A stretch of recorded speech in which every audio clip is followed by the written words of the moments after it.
Yes. Ich freue mich total, heute hier zu sein. Es ist eine große Ehre für mich und auch ein großes Vertrauen, auch von euren Pastoren. Und ich will sie auch ehren, auch wenn sie heute nicht hier sind vor Ort. Ich bin so dankbar für beide Ehepaare, die hier diese Gemeinde auch leiten. Haben eine gute Freundschaft entwickeln dürfen über die letzten Jahre. Und es ist wirklich ein Vorrecht, ein Vertrauen, hier von meinem Herzen teilen zu dürfen. Und euer Team ist hervorragend. Ich habe hier ein paar Leute kennenlernen dürfen vom Team. Wirklich vielen Dank für euer Investment. Es ist so schön, in so ein Haus zu kommen. Ich habe das Gefühl, ich bin unter Familie. Ist das okay? Darf ich mich auch so benehmen wie unter Familie? Ihr wisst nicht, wie ich mich zu Hause benehme. Nein, ist gut. Ich freue mich total, da zu sein. Dankeschön. Und für heute würde ich gerne mit uns in ein Thema einsteigen, was mich aktuell extrem beschäftigt, aber schon eigentlich mein ganzes Leben lang. Weil, wie viele von uns wissen, das Leben ist manchmal anders, als was man sich so gedacht hat, oder? Es läuft anders, die Strecken, die Routen sind manchmal anders, als was wir uns überlegt haben. Aber ich will zuerst wissen, ein bisschen eine Umfrage machen, dass ich weiß, wer hier im Raum sitzt. Wer hier mag es, die Route zu kennen, bevor man auf eine Reise geht? Ihr schaut sie euch an, könnt kurz zeigen, ja, alle von uns, die gerne planen. Ja, sehr gut. Ihr wollt wissen, wo es hingeht. Ihr wollt wissen, welche Abzweigungen könnte es geben, welche Herausforderungen könnte es geben. Wer ist hier und sagt, nein, along for the ride. Ich habe einfach gerne Abenteuer, die anderen können das planen. Ich bin einfach dabei, ich fahre einfach mal drauf los. Wer ist eher so ein spontaner? Ja, die gibt es auch. Sehr gut. Schön. Wir sind unterschiedlich und das ist auch in Ordnung so. Ich persönlich mag gerne zu wissen, wo es hingeht. Ich habe gerne die Pläne, ich habe schon ein bisschen eine Ahnung davon. Ich habe schon immer viel Verantwortung gehabt, auch für andere. Das heißt, ich muss andere irgendwie mitnehmen. Das ist gut, wenn man selber den Plan auch kennt, oder? Dass man andere dann auf die Reise mitnimmt.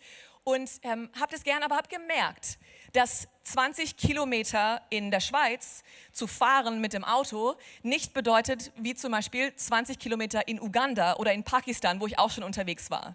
Ich war dort auf Reisen und habe vorher im Google Maps geguckt. So, wie lange dauert das und da und dahin? Und wenn man dann vor Ort ist, merkst du, die Straßenbedingungen sind komplett anders, oder? Die Verkehrsteilnehmer sind anders. Plötzlich sind da auch Tiere auf der Fahrbahn oder viel mehr Menschen oder auf so einem Roller sind viel mehr Menschen. Es ist anders und dann regnet es noch. Dann kannst du alles vergessen. Dann musst du vielleicht dem LKW aus der Grube raushelfen, weil er da reingekommen ist. Also, so gut man sich gerne vorbereitet, im Leben kommt es doch zu Überraschungen und mein Gebetsleben hat sich intensiviert, als ich dort war, definitiv. Das hat mir gut getan, da zu sein.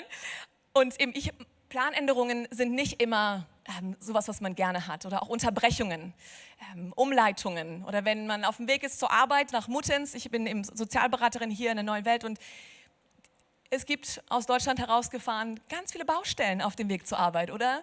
Und dann will man immer gleich am besten in Realtime, in Echtzeit wissen, was ist die beste Route? Effizient den Weg dorthin finden.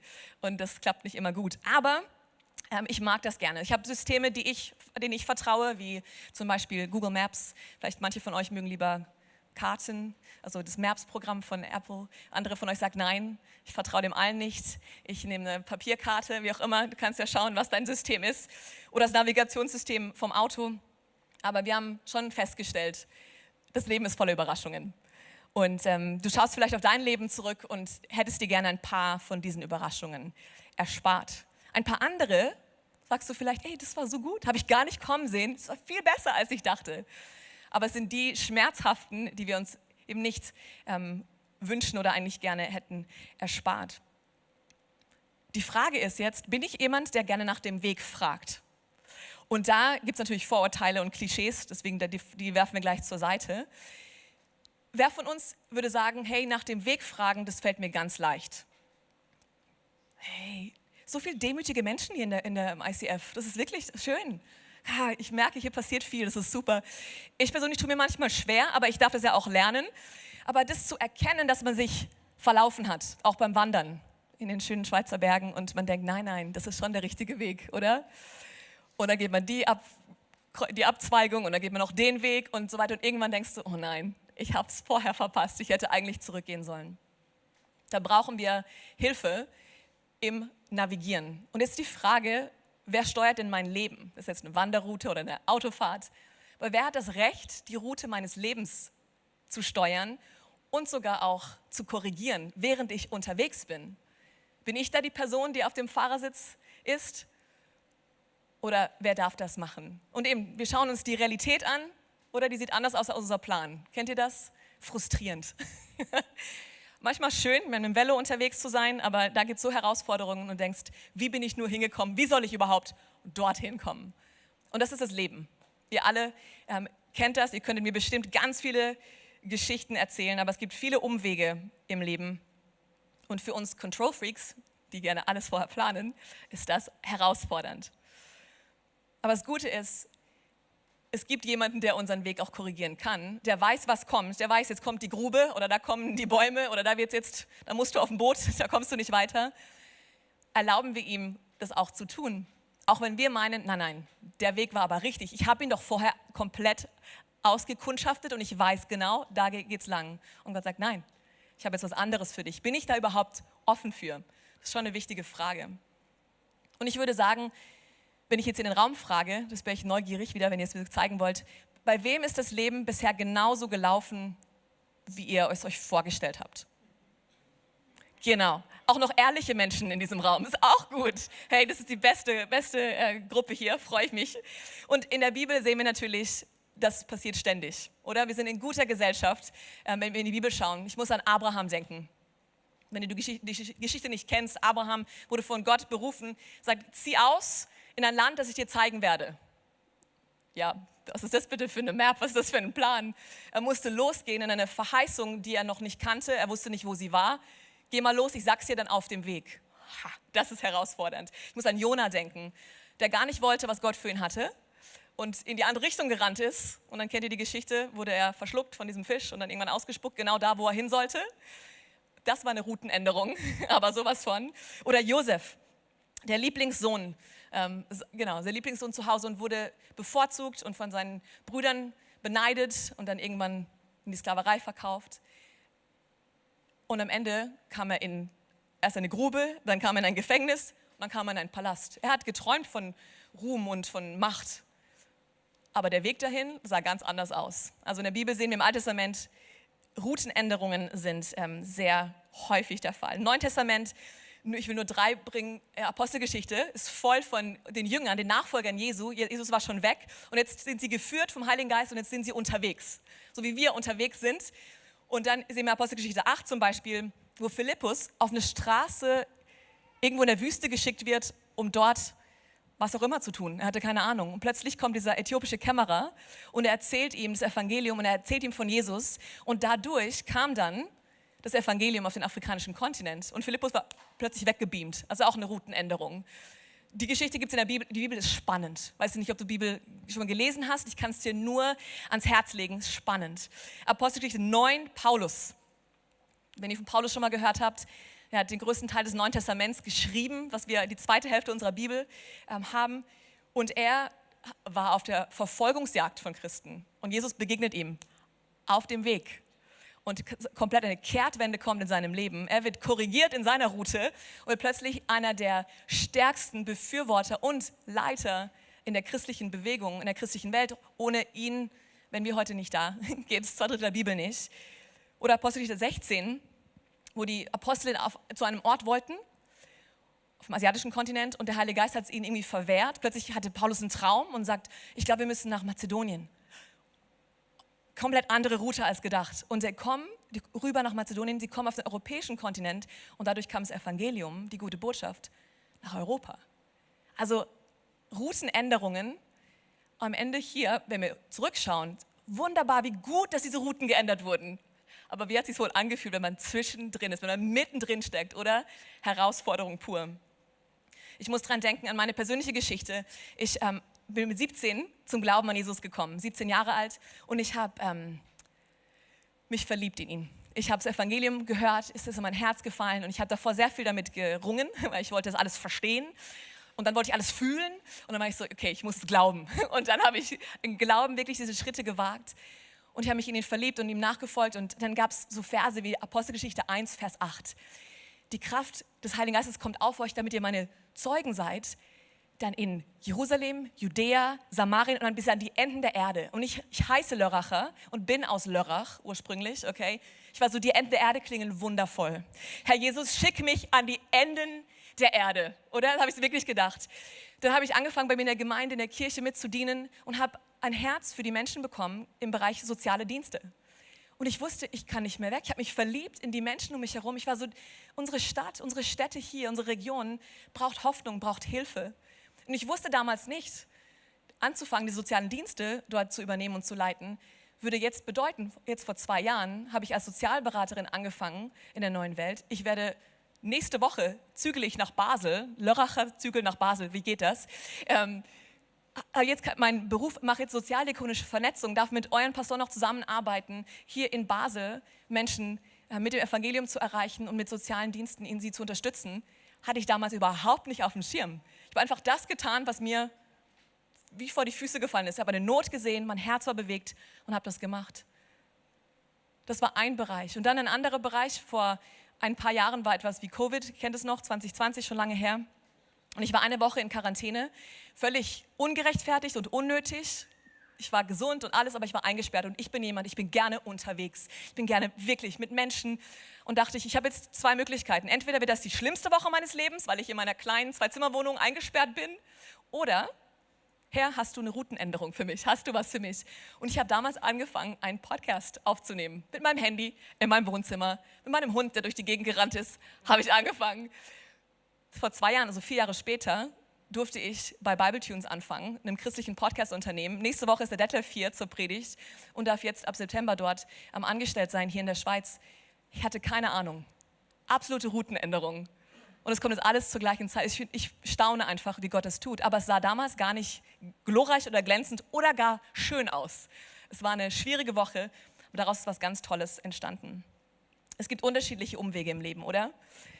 Es gibt diese, die von Gott initiiert werden. Wir wissen, die kommen gut am Ende, das kommt gut. Mittendrin ist es manchmal schmerzhaft. Dann gibt es diejenigen Umwege, die wir selber verursachen, oder? Die wir uns selber verschulden. Dann gibt es die Umwege, die vielleicht durch andere verursacht wurden. Diese 3, von Gott, von uns selbst oder auch von anderen. Und das Interessante ist, manchmal habe ich das Gefühl, Gott steckt auch da drin, wenn es durch andere passiert. Also da kann er auch trotzdem wirken.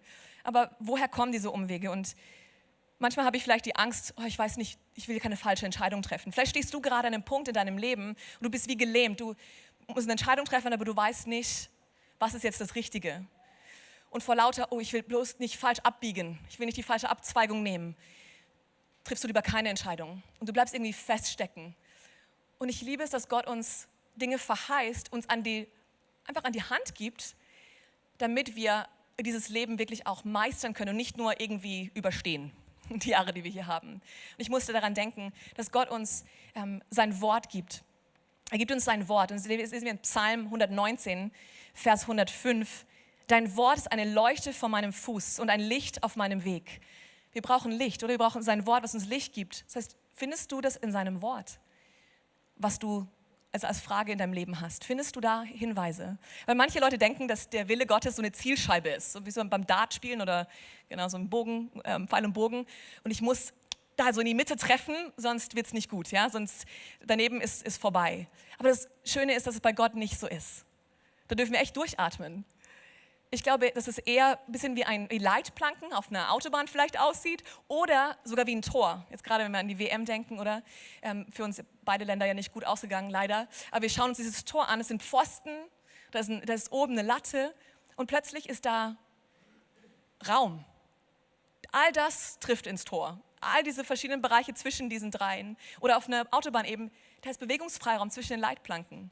Das heißt viel mehr Freiraum, als was wir als Einschränkung empfinden. Wir haben sein Wort, er verheißt uns seine Gegenwart, er sagt, er geht mit uns. 5. Mose 31, Vers 8, Jahwe selbst wird vor dir herziehen. Er wird mit dir sein, wir haben es gerade gesungen. Er lässt dich nicht fallen und verlässt dich nicht. Fürchte dich nicht und hab keine Angst. Da ist jemand, der mit dir geht. Deswegen darfst du mutig Entscheidungen treffen und Schritte wagen. Du gehst nicht alleine. Und dann das Nächste, was ich sagen würde, er gibt uns Führung. Er hat uns eine Führung versprochen. Im Psalm 32 heißt es, Vers 78, ich will dich lehren. Er sagt, ich will dich lehren. Gott will dir sagen, was dran ist und dir den Weg zeigen, den du gehen sollst. Ich berate dich, nie verliere ich dich aus den Augen. Ich berate dich und nie verliere ich dich aus den Augen. Das sind unsere Pfosten und unsere Latte von dem Tor. In dem haben wir ganz viel Bewegungsfreiheit. Das ist so befreiend. Du darfst Entscheidungen treffen. Nimm diese Rahmenbedingungen, die Gott uns schenkt. Aber was ist jetzt, wenn Gott mal die Route im Leben ändert? Warum tut er das vielleicht? Ich muss nicht an das Volk Israel denken. Wir haben vorhin von Abraham gehört, er wurde ausgesandt ins verheißene Land. Seine Nachkommen sollten jetzt dort einziehen. Und wir lesen die Geschichte im 2. Mose 13, Verse 17 bis 18, lese ich nur einen kurzen Ausschnitt. Das Volk ist jetzt ausgezogen aus Gefangenschaft aus Ägypten, auf dem Weg in das verheißene Land, in ihr Versprechen. Und da heißt es, als der Pharao das Volk ziehen ließ, führte Gott es nicht den Weg durch das Land der Philister, obwohl das der kürzeste Weg gewesen wäre. Denn Gott dachte, wenn das Volk merkt, dass es kämpfen muss, könnte es seine Meinung ändern und nach Ägypten zurückkehren. Aus diesem Grund ließ Gott das Volk einen, hier ist es, Umweg, das gefällt mir nicht das Wort, einen Umweg machen und führte es den Wüstenweg zum Schilfmeer. Also Gott wollte zuerst etwas in ihnen bewirken, bevor er sie an diesen Ort bringen konnte, den er für sie vorbereitet hatte. Er wollte also erst sie vorbereiten auf diesen Ort, den er für sie vorbereitet hatte. Nicht immer den kürzesten Weg. Und manchmal macht Gott das, dass er uns den längeren Weg führt. Kennt ihr das auch? Warum? Es geht viel schneller. Gott, und dann will ich Gott beraten. Kennt ihr das auch so? Herr, ich weiß, du weißt alles, du kannst alles und du hast die besten Pläne. Ich würde den Weg vorschlagen. Der ist viel einfacher, viel kürzer. Da müssen wir gar nicht die Umwege gehen. Und Gott weiß das. Und er möchte, dass aber in uns etwas passiert, damit wir überhaupt in der Lage sind, den Segen der Verheißung zu tragen und auch die Kämpfe zu überstehen, die auf dem Weg in die Verheißung kommen. Er muss etwas in uns tun, um uns vorzubereiten. Es gibt auch selbstverschuldete Umwege, von denen ich gesprochen habe. Das heißt, das ist, wenn du vielleicht gesagt hast, auch wenn mein GPS hier sagt, ich soll links abbiegen, das macht gar keinen Sinn. Ich gehe weiter. Und dann merkst du am Ende, war doch nicht gut. Jetzt bist du an einem Ort, wo du merkst, jetzt habe ich eine Situation, aus der ich selber schwer rauskomme. Und ich habe sie mir selber eingebrockt. Und das geht dem Volk Israel ging es genauso. Die standen jetzt vor diesem verheißenen Land. Sie waren ausgezogen, standen sie vorne dran und waren bereit einzuziehen. Aber sie haben sich entschieden, einen Umweg zu wählen. Und im 5. Mose 1, Vers 2 lesen wir, dass es eigentlich für das Volk 11 Tagesreisen gewesen wären. 11 Tagereisen vom Berg eben bis dann hin zu Kadesh Barnea. Und dann wurden die Kundschafter ausgesandt. Ihr kennt die Geschichte, 12 Kundschafter gehen mal das Land anschauen, die kommen zurück und erzählen, das sind Riesen dort, die machen uns sowas von kaputt, das wird überhaupt nicht funktionieren und das Volk hat Angst und denkt, das kriegen wir nicht hin. Und aus diesem Grund sind sie nicht ins Land eingezogen. Sie sind nicht in die Verheißung, Gott, das war da. Und sie sind nicht rein. Und dann heißt es in 4. Mose 14, Vers 34, nach der Zahl der Tage, die ihr das Land erkundet habt, und 40, werdet ihr nun 40 Jahre für jeden Tag ein Jahr eure Schuld tragen müssen. Das heißt, jetzt aus Mangel an Glauben, sie haben gesagt, nein Gott, das ist nicht der richtige Weg, das glauben wir nicht. Das kann nicht sein, das sieht zu gefährlich aus. 40 Jahre wieder in der Wüste. Es hätte 11 Tage gebraucht. Und ich denke manchmal, wo habe ich die Abzweigung nicht genommen, die Gott gesagt hat? Und laufe ich 40 Jahre, bildlich gesprochen, um denselben Berg. Und Gott sagt, ich war eigentlich schon bereit für dich. Und vielleicht befindest du dich jetzt gerade auf so einem Wüstenweg. Bist du gerade jetzt in deinem Leben, wo du sagst, ich habe es mir selber eingebrockt. Definitiv, ich stehe da und ich weiß nicht, wie raus. Und das Gute ist hier, dass Gott unseren Charakter bearbeiten möchte. Er möchte an dir arbeiten, an deinem Charakter in dieser Wüste. Dort wird nämlich dein Charakter geformt. Und das Gute ist, dass er uns was verheißt. Seine Verheißung auf den Umwegen ist in 2. Mose 13, wo es heißt, Jahwe zog vor ihnen her, um ihnen den Weg zu zeigen. Er hat sie nicht im Stich gelassen. Er hat nicht gesagt, so, 40 Jahre, ciao, zurück in die Wüste. Wir hören uns dann wieder in 40 Jahren. Nein, er ist vor ihnen hergezogen. Ihr wisst es mit der Feuersäule bei Nacht und mit der Wolkensäule bei Tag. Und manchmal ist es so im Leben, dass wir durch dieses Tal der Todesschatten im Psalm 23 gehen müssen, oder? Und wenn ich jetzt hier das Mikrofon rumreichen würde, wahrscheinlich könntet ihr mir davon erzählen. Der ein oder andere. Aber Gott ist so treu und er ist bei uns. Er hat eine gute Absicht und das ist es, uns nah an sich heranzuziehen. Er will, dass wir nicht alleine durch die Gegend irren. Er sagt, komm zu mir. Er ruft uns in seine Nähe. Und das Interessante ist, dass wir oft durchs Leben so flitzen. Ich bin sehr gerne schnell, ich mag Abkürzungen, aber in diesem Ganzen höre ich Gottes Stimme oft nicht. Wie letzte Woche die Caro, die hier gepredigt hat, auch gesagt hat, wir brauchen diese Ruhe, diesen Moment, wo wir wirklich auf Gott hören, wo er sagt, hey komm, ich habe was für dich, komm nah an mich ran. Dass ich erkenne, dass ich ihn brauche. In Gottes Reich habe ich nämlich festgestellt, gibt es keine Abkürzungen. Und das ist keine gute Nachricht, oder? Gibt's nicht. Ich liebe doch Abkürzungen. Nein, es gibt manchmal diesen längeren Weg, aber es geht Schritt für Schritt voran. Wenn wir mutig sind und ihm auch vertrauen. Es gibt einen Rhythmus. Und ich will dich herausfordern, deinen nächsten Schritt, du stehst vielleicht gerade vor etwas, deinen nächsten Schritt Gott anzuvertrauen. Und die gute Nachricht ist, sogar unsere Fehler kann Gott nehmen und sie in seinen Plan hineinwirken und das trotzdem für uns wenden. Er kann das tun, er ist ein Meister darin. Und ich weiß, viele von euch können das auch bezeugen. Ich bin so dankbar, dass wir einen gnädigen Gott haben. Und dann gibt es Umwege, die von anderen verursacht wurden. Vielleicht sagst du, ja, das ist alles okay, verstehe ich, Gott ist gnädig, aber hätte ich doch nur eine andere Familie, wäre ich doch nur woanders aufgewachsen, wäre ich doch nur verheiratet, wäre ich doch nicht verheiratet, würde ich an einem anderen Ort leben und hätte, wäre, all diese Dinge. Und du sagst, das liegt an den Umständen. Und ich will gar nicht kleinreden, in welchen Umständen du dich vielleicht befindest. Es gibt wirklich heftige Situationen und das tut mir von Herzen leid und weh, wenn ich davon höre.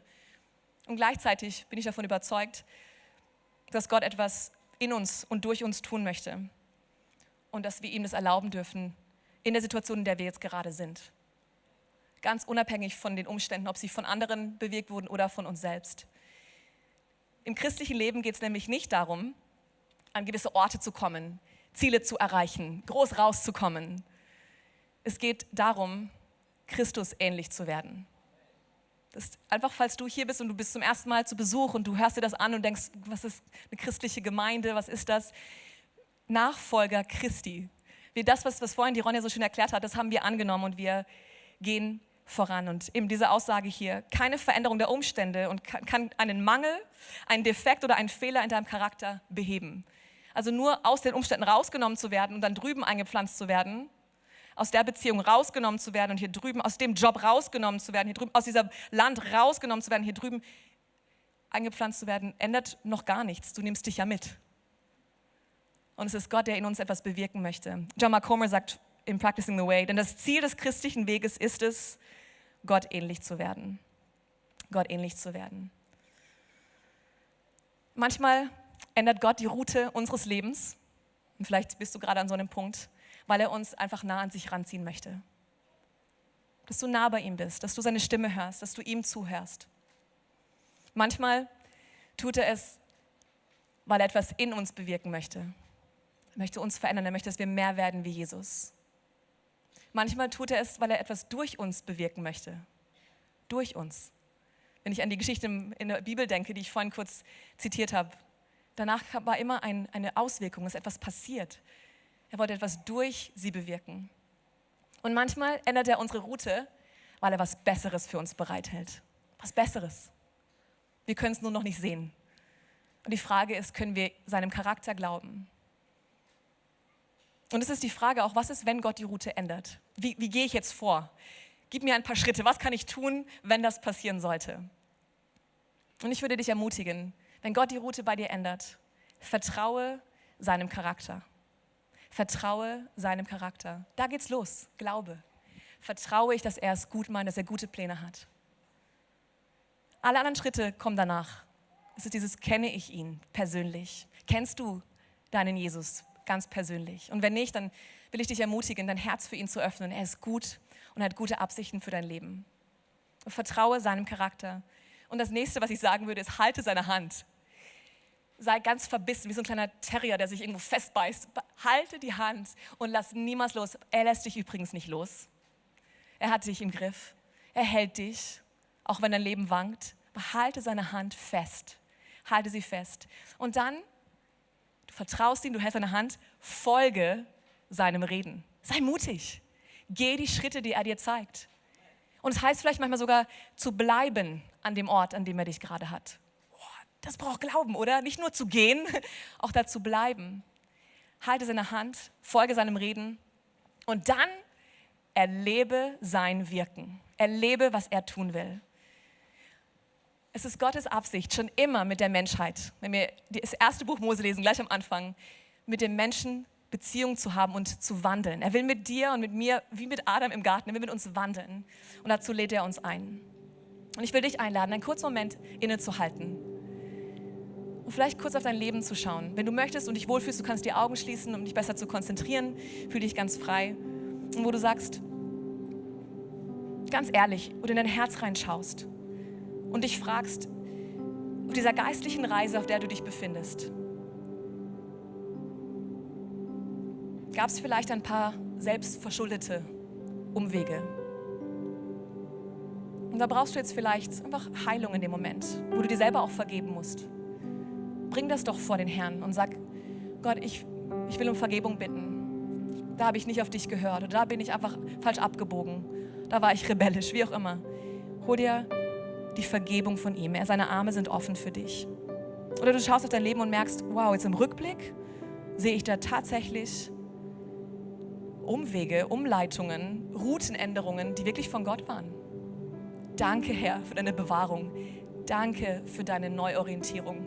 Danke, dass du mich korrigiert hast. Sag ihm Danke.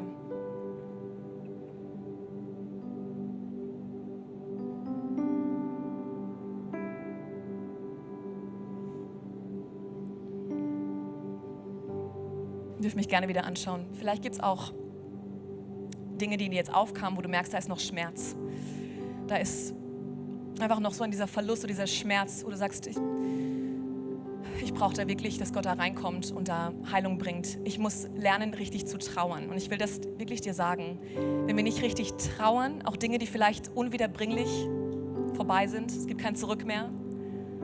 Du sagst, diese Option gibt es nicht mehr. Das ist in meinem Leben nicht passiert. Ich dachte mir, ich werde ganz jung heiraten und werde jung Mama. Ich hätte nie gedacht, dass ich mit 38 noch Single sein würde. Ich hätte nie gedacht, dass man mit 38 als Single so glücklich sein kann. Habe ich auch nicht gewusst. Aber es gibt gewisse Dinge, die ich betrauern muss, die ich nicht mehr erleben werde als junge Frau. Ich bin trotzdem noch jung, aber es gibt gewisse Abschnitte im Leben, die sehen anders aus, als ich gedacht habe. Bei dir ist das vielleicht auch so. Aber ich glaube, wir müssen trauern lernen. Wie gehe ich mit Enttäuschung um? Das ist die Frage. Und es gibt ein ganz tolles Zitat von John Piper, was ich euch vorlesen möchte, wo es heißt, weine gelegentlich tief über das Leben, das du dir erhofft hast. Weine gelegentlich tief über das Leben, das du dir erhofft hast. Betrauere die Verluste, dann wasche dein Gesicht, vertraue auf Gott und nimm das Leben an, das du hast. Trauern ist so wichtig. Nur so können wir den Tröster kennenlernen. Der Heilige Geist, einer seiner Namen ist Tröster. Das möchte er tun. Sei ehrlich vor Gott. Jeden Tag baue diesen Altar und leg die Dinge vor ihn hin und sag, Herr, das verstehe ich nicht. Das finde ich nicht gut. Das fehlt mir, das schmerzt mich. Sei ehrlich vor ihm. In dieser Begegnung mit ihm kannst du ihn erleben. Und in dieser Begegnung, wenn du aufs Kreuz schaust und siehst, was er schon getan hat, dann siehst du, was wir vorhin gesungen haben, dass alles möglich ist.